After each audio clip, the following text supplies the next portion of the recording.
صلی علی نبینا صلی علی محمد۔ بسم اللہ الرحمن الرحیم۔ محترم سامعین و ناظرین، موجودہ زمانے کے چیلنجز میں سے ایک بہت بڑا مسئلہ تربیت اولاد ہے۔ تربیت اولاد یہ والدین پر لازم ہے کہ اپنی اولاد کی اچھی تربیت کریں۔ اولاد اپنے والدین کا عکس ہوتی ہے، اپنے والدین کا آئینہ ہوتی ہے۔ اولاد کو دیکھ کر ہی پتہ چلتا ہے کہ اس کے والدین کس قدر تربیت یافتہ تھے۔ امام الانبیاء صلی اللہ علیہ وسلم نے تربیت اولاد کے متعلق ارشاد فرمایا کہ ادبوا اولادکم علی ثلاث خصال، اپنی اولاد کو 3 خصلتیں سکھاؤ، 3 چیزیں اپنی اولاد کو سکھاؤ۔ ان میں سے جو آپ نے سب سے پہلی جو خصلت بیان فرمائی، جو پہلی چیز بیان فرمائی کہ اپنی اولاد کو سکھاؤ، آپ نے فرمایا حب نبی، حب نبیکم، اپنے نبی کی محبت۔ کہ اولاد کو سب سے پہلے اگر آپ نے کوئی چیز سکھانی ہے تو وہ اپنے نبی کی محبت سکھانی ہے۔ اگر آج آپ نے اپنی اولاد کو نبی پاک صلی اللہ علیہ وسلم کی محبت نہیں سکھائی تو اگر آپ کی اولاد بڑے ہو کر کوئی سیکولر یا لبرل یا الہادی بنتا ہے تو اس کا وبال آپ پر ہے۔ امام الانبیاء صلی اللہ علیہ وسلم نے ارشاد فرمایا کلکم راع وکلکم مسئول عن رعیتہ، تم میں سے ہر ایک نگہبان ہے، ہر ایک بادشاہ ہے، اس سے اس کی رعایا کے متعلق پوچھا جائے گا۔ گھر کا جو فرد ہے وہ اپنے گھر کا سربراہ ہے، وہ اپنے گھر کا بادشاہ ہے۔ اگر اس کی جو رعایا ہے، گھر میں رہنے والے لوگ ہیں، اگر اس نے اچھی تربیت نہیں کی تو کل قیامت کے دن اس سے پوچھا جائے گا۔ تو سب سے پہلے اپنے نبی کی محبت سکھانی ہے۔ حضرت سیدنا صدیق اکبر رضی اللہ تعالیٰ عنہ کے بیٹے جب اسلام لائے تو عرض کرنے لگے کہ ابا حضور، میدان بدر میں آپ کئی مرتبہ میری تلوار کے نیچے آئے لیکن میں نے آپ کو اپنا باپ سمجھ کر چھوڑ دیا۔ آپ نے فرمایا بیٹے، میں تو تیری تلوار کے نیچے آیا تو تو نے باپ سمجھ کر مجھے چھوڑ دیا، لیکن یاد رکھ اگر تو ایک مرتبہ بھی میری تلوار کے نیچے آ جاتا تو میں تجھے کبھی نہ چھوڑتا، میں تجھے اپنا بیٹا نہ نبی کا دشمن سمجھتا۔ تو یہ نبی سے محبت ہے کہ اپنی مال جان اپنی اولاد سے بڑھ کر نبی سے محبت کی جائے اور یہی اپنی اولاد کو سکھایا جائے۔ دوسرے نمبر پر جو چیز امام الانبیاء صلی اللہ علیہ وسلم نے ارشاد فرمایا حب اولاد نبیکم، کہ نبی پاک صلی اللہ علیہ وسلم کی اولاد کی، اہل بیت کی محبت بھی اپنی اولاد کو سکھاؤ۔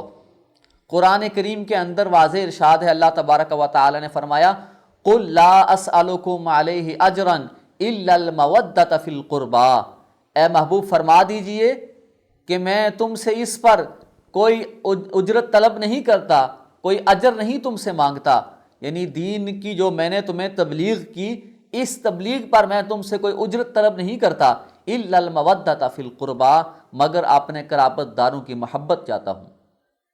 امام الانبیاء صلی اللہ علیہ وسلم کی جو آل کی محبت ہے، تفسیر خزائن العرفان کے اندر ہے کہ یہ دینی فرائض میں سے ہے، یہ ہم پر فرض ہے، ہم پر لازم ہے کہ نبی کی آل سے محبت کی جائے۔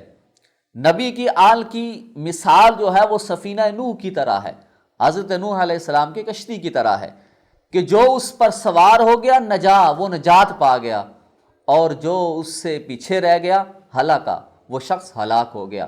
تو اپنی اولاد کو نبی پاک صلی اللہ علیہ وسلم کی اولاد کی محبت سکھائیں، آل بیت کی محبت سکھائیں، یہ ہم پر فرض ہے، ہم پر لازم ہے۔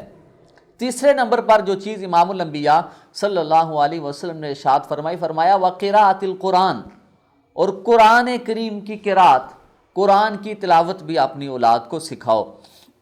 لیکن آج ہم نے اپنی ترجیحات کو بدل دیا ہے، ہماری ترجیحات ہی تبدیل ہو چکی ہیں۔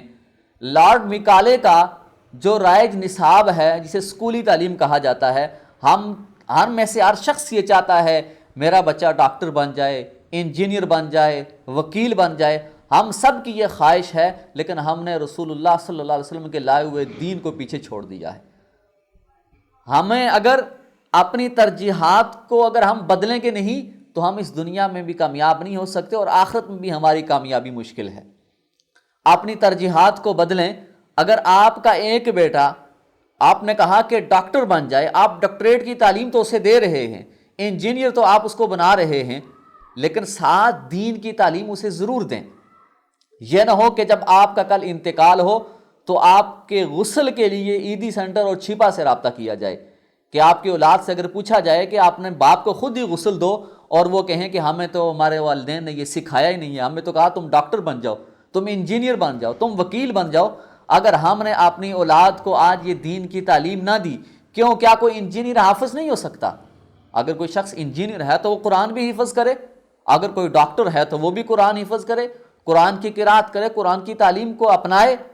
امام الانبیاء صلی اللہ علیہ وسلم نے ارشاد فرمایا کہ جو شخص قرآن کریم کو حفظ کرتا ہے، اپنے دل میں بسا لیتا ہے، تو وہ اپنے خاندان کے ایسے 10 آدمیوں کی سفارش کرے گا جن پر جہنم واجب ہو چکی ہوتی ہے۔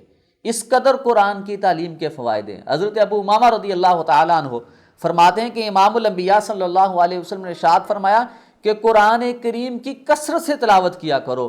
یہ جو کثرت سے تلاوت کرنا ہے، یہ قرآن تمہارے لیے سفارشی بن جائے گا۔ لیکن آج ہم نے اپنے بچوں پر، اپنی اولاد پر لاکھوں ہم ان کی فیسیں دیتے ہیں، سیمسٹر فیس جو ہوتی ہے وہ لاکھوں میں بنتی ہیں، اعلیٰ یونیورسٹی میں ہم تعلیم دیتے ہیں، لیکن جو قرآن کی تعلیم جو مفت دی جاتی ہے ہم اس کی بھی قدر نہیں کرتے، اور اپنی اولاد کو ہم قرآن کی طرف راغب نہیں کرتے۔ یہی وجہ ہے کہ جب ہم اس دنیا سے چلے جاتے ہیں تو پیچھے کوئی ہاتھ اٹھانے والا نہیں ہوتا۔ حضور نے فرمایا اذا مات الانسان انقطع عنہ عملہ الا من ثلاث، کہ جب انسان مر جاتا ہے تو اس کے سارے عمل منقطع ہو جاتے ہیں، کوئی چیز پیچھے باقی نہیں رہتی۔ ولد صالح یدعو لہ، 3 چیزیں جو باقی رہتے ہیں ان میں ایک نیک اولاد بھی ہے۔ اگر آپ نیک اولاد کو اس دنیا پر چھوڑ کر جاؤ گے تو یہ آپ کے لیے دعا کرے گی، اور اس کی وجہ سے آپ کے درجات کے اندر بلندی آئے گی۔ لیکن نیک اولاد کیسے بنے گی؟ جب انہیں آپ قرآن کی تعلیم دیں گے، دین اسلام کی تعلیم دیں گے، دنیاوی تعلیم آپ ضرور دیں، اپنی اولاد کو انجینئر بھی بنائیں، ڈاکٹر بھی بنائیں، وکیل بھی بنائیں، تمام تعلیمات دیں، لیکن اس کے ساتھ ساتھ دین کی تعلیم کو آپ نہ بلائیں۔ اگر دین کی تعلیم آپ دیں گے، معاشرے کی اصلاح ہوگی، اور سارے گھر کے اندر اس حفظ قرآن کی برکت کی وجہ سے اللہ تبارک و تعالیٰ تمام اس گھر میں اپنی رحمتوں برکتوں کا نزول فرمائے گا۔ لہٰذا تربیت اولاد کے لیے سب سے پہلے نبی کی محبت، آل نبی کی محبت اور قرآن کی محبت۔